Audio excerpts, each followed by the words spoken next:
खबरता तक के धर्मानुरागी दर्शक वृंद, खबरता तक के धर्मखंड के अंतर्गत आज मैं जिस कथा प्रसंग को लेकर आप सबके समक्ष उपस्थित हुआ हूँ, उस कथा प्रसंग का संबंध महाभारत युद्ध को रुकवाने के उस प्रयास से है जो भगवान श्री कृष्ण के द्वारा ऐसे किए गए प्रयास से वर्षों पूर्व तब हुए थे जबकि महाभारत की पृष्ठभूमि तैयार करने के लिए सबसे ज़्यादा जिम्मेदार रहा दुर्योधन का पृथ्वी पर पैर भी नहीं रखा गया था। लेकिन इससे पहले कि मैं आपको उस प्रसंग पर ले जाऊं, मैं आपको भगवान श्री कृष्ण के द्वारा ही किए गए महाभारत युद्ध को रोकने के प्रयास को लेकर पहले चर्चा करूंगा। आप में से ज़्यादातर लोग भगवान श्री कृष्ण के द्वारा महाभारत युद्ध को रुकवाने के लिए किए गए इस प्रयास के बारे में जानकारी होगी, और जिन लोगों को इस बात की जानकारी नहीं है या जो लोग बार बार भगवान श्री कृष्ण के इस कार्य का रसस्वादन करना चाहते हैं, उनके लिए मैं इस कहानी को दोहरा रहा हूँ। भगवान श्री कृष्ण शांति दूत बनकर हस्तिनापुर के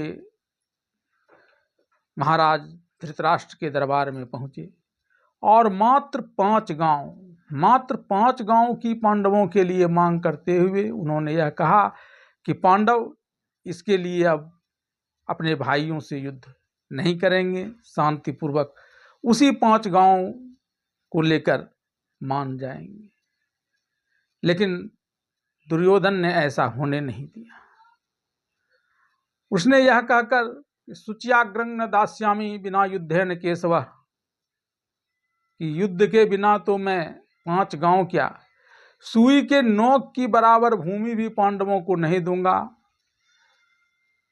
जो भी संभावना थी महाभारत युद्ध को रोकने की, उस सब पर पानी फेर दिया।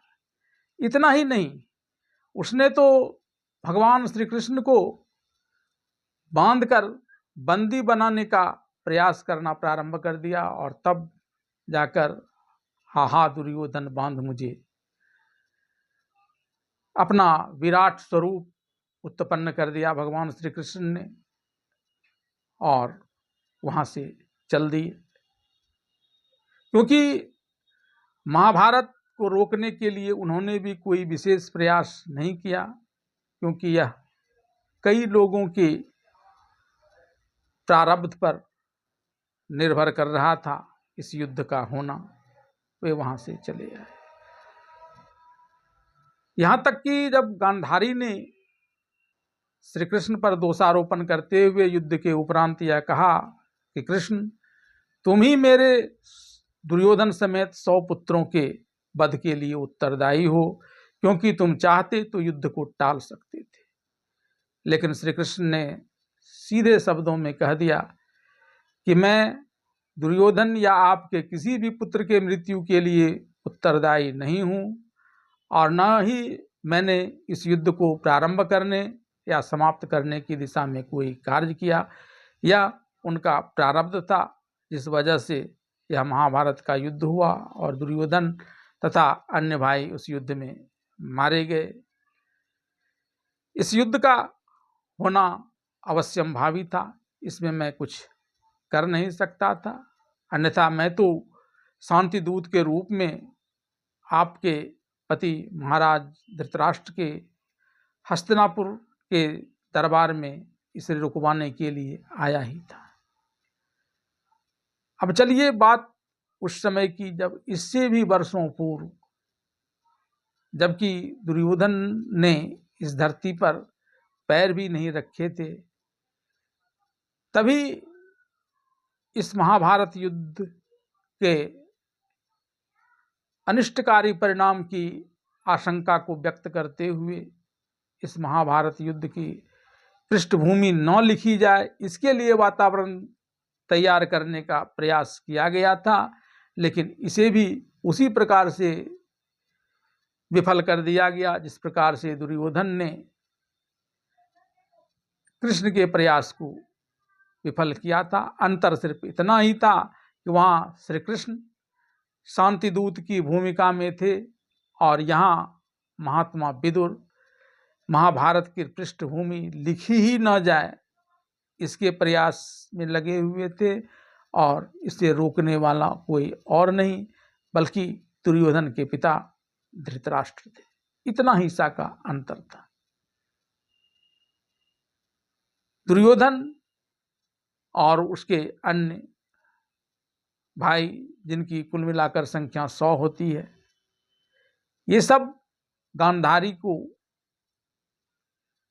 महर्षि व्यासदेव के आशीर्वाद से उत्पन्न हुआ था। ऐसे में सोचा जा सकता है कि महर्षि व्यासदेव, जिनकी एक एक बातें सत्य, एक एक चरित्र उज्जवल, क्या उनके आशीर्वाद से उत्पन्न हुआ गांधारी का यह पुत्र इतने विकारों से युक्त हो सकता था, जिसकी अंत परिस्थिति महाभारत युद्ध के रूप में हुई, जहां न सिर्फ दुर्योधन समेत 100 भाई मारे गए, बल्कि अभिमन्यु जैसे पांडव कुमार और विभिन्न देशों के कई महारथी रथी मारे गए। इस युद्ध के बाद तो सिर्फ 19 ही लोग बच पाए थे पुरुष रूप में जीवित, कौरवों और पांडवों को मिलाकर। तो इतना यह विध्वंसकारी, इतना विकार लिए हुए आखिर महर्षि व्यासदेव के आशीर्वाद से उत्पन्न होने वाला गांधारी का यह पुत्र दुर्योधन आदि कैसे हो गए?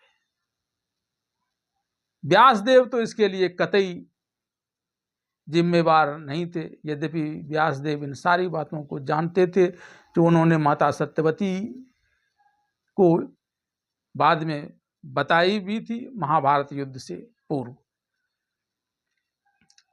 दरअसल गांधारी, जो पहले पूरी दुनिया को अपनी आंखों से देख सकती थी, नीति परायण भी थी, लेकिन जब से धृतराष्ट्र, जो कि जन्मांध थे, उनसे इनका ब्याह हुआ, तो इन्होंने भी अपने आंखों पर एक पट्टी बांध ली और फिर बाहर का वह परिदृश्य जो सबों को आनंदित करने वाला हो, वह इन्हें नहीं दिखता था। और ये अब सिर्फ और सिर्फ अपने अपने पति, अपने पुत्र को लेकर ही सारी बातें देखने लगी थी, भले ही इसके कितने भी विनाशकारी परिणाम क्यों न हो जाए। यही कारण था कि व्यासदेव के आशीर्वाद से जब इन्होंने गर्भ धारण किया तो पांडु की पत्नी कुंती भी गर्भवती थी। लेकिन जब जन्म देने की बारी आई तो कुंती का पुत्र युधिष्ठिर का जन्म पहले हो गया, और इस बात की सूचना जब हस्तिनापुर पहुंची, क्योंकि पांडु तो अपनी पत्नी कुंती और माद्री के साथ वन में रह रहे थे, हस्तिनापुर में इस बात की सूचना आती है तो गांधारी इस बात को दबा देने का प्रयास करती है कि युधिष्ठिर के जन्म की खबर से पहले दुर्योधन के जन्म की खबर यहाँ फैला दी जाए, ताकि धृतराष्ट्र के बाद दुर्योधन ही यहाँ का राजा बन सके। और इस क्रम में उसने अपने गर्व पर कई बार मुष्टिका प्रहार किया। इससे उसके पुत्र की तो उत्पत्ति नहीं हुई, अपितु एक मांसपिंड उनके गर्भ से बाहर आया जो लौह पिंड के समान कड़ा था।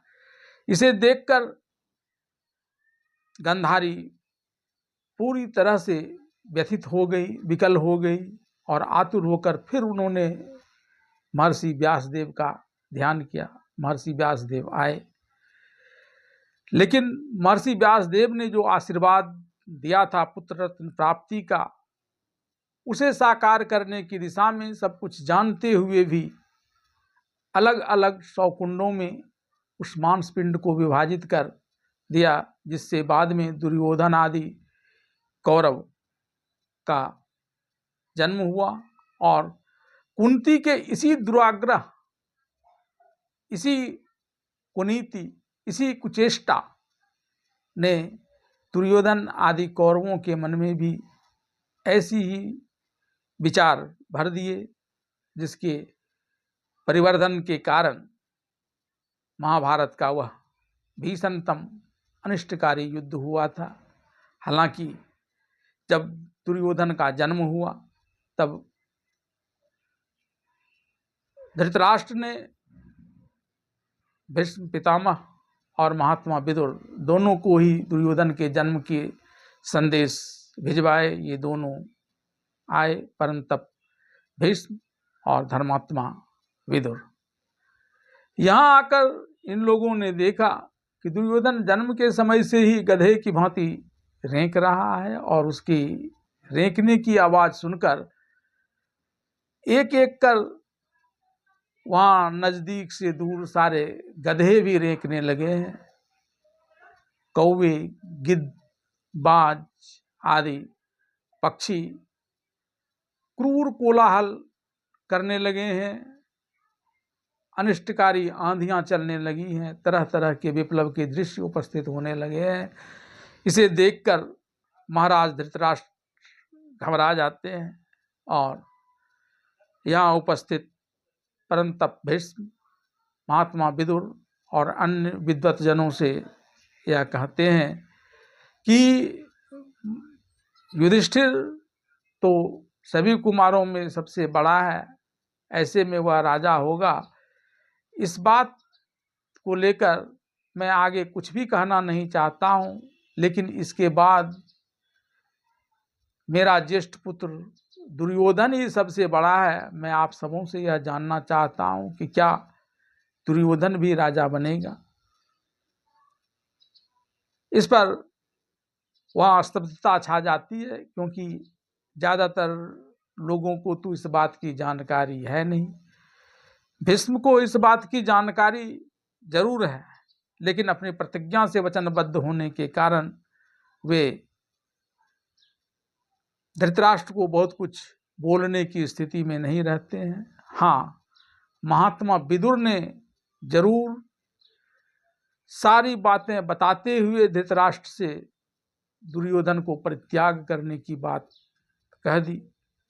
उन्होंने कहा कि जिस प्रकार से इसके जन्म से ही या गधे की तरह रेंकने लगा है, कौवे, चिल, गिद्ध आदि मांसाहारी पक्षी कलरव करने लगे हैं, कोलाहल करने लगे हैं, तरह तरह की उपद्रवग्रस्त आंधियां आ रही हैं, तो निश्चय ही यह अनिष्ट का सूचक है, और ऐसे में इसका परित्याग कर दें और कुरुकुल को बचा लें। और इस बात के संदर्भ में महात्मा विदुर ने महाराज धृतराष्ट्र को नीति के वाक्य भी बताए। उन्होंने कहा, त्यज देकं कुलं स्वार्थे ग्राम स्वार्थे कुलं त्यजेत, ग्राम जनपदे स्वार्थे आत्मार्थे पृथ्वी त्यजेत। अर्थात एक लोगों की सेवा तभी करनी चाहिए जबकि वह अपने कुल खानदान की वृद्धि करने वाला, अन्यथा एक लोगों को गांव के लिए, कुल एक गांव व्यक्ति को कुल के लिए, कुल को गांव के कल्याण के लिए, गांव को जनपद के कल्याण के लिए और आत्म कल्याण के लिए पृथ्वी तक को त्याग देना चाहिए। ऐसे में हे महाराज धृतराष्ट्र, आप इस अनिष्टकारी बालक दुर्योधन को अभी ही त्याग दीजिए, ताकि कुरुवंश समृद्ध हो और किसी प्रकार की अनिष्टकारी घटना न घटे। अन्यथा अगर यह बालक परिवर्धित होगा तो अवश्य ही इस कुल के लिए विनाशकारी साबित होगा। लेकिन महाराज धृतराष्ट्र ने महात्मा विदुर की बातों पर कोई ध्यान नहीं दिया और पुत्र मोह में इस अनिष्टकारी बालक दुर्योधन को परिवर्धित होने का मौका दिया। महाभारत की पृष्ठभूमि जिसे महात्मा विदुर पूरी तरह से बिना अस्तित्व में आए ही समाप्त कर देने में जुटे हुए थे, उसकी पूरी पृष्ठभूमि यहीं से लिखनी महाराज धृतराष्ट्र ने आरंभ कर दी। और उसकी अंत परिणति जैसा कि आप सब जानते हैं कि महाभारत के उस युद्ध में दुर्योधन आदि 100 कौरवों की तो मृत्यु हुई ही। अभिमन्यु जैसे कुमार जो अल्पावस्था में ही काल कवलित हो गए, घटोत्कच जैसे वीर और कई देशों के रथी और महारथी उस युद्ध में काल कवलित हुए, और मात्र कौरव और पांडव पक्षों को मिलाकर 19 पुरुष ही उसमें जीवित रह पाए थे।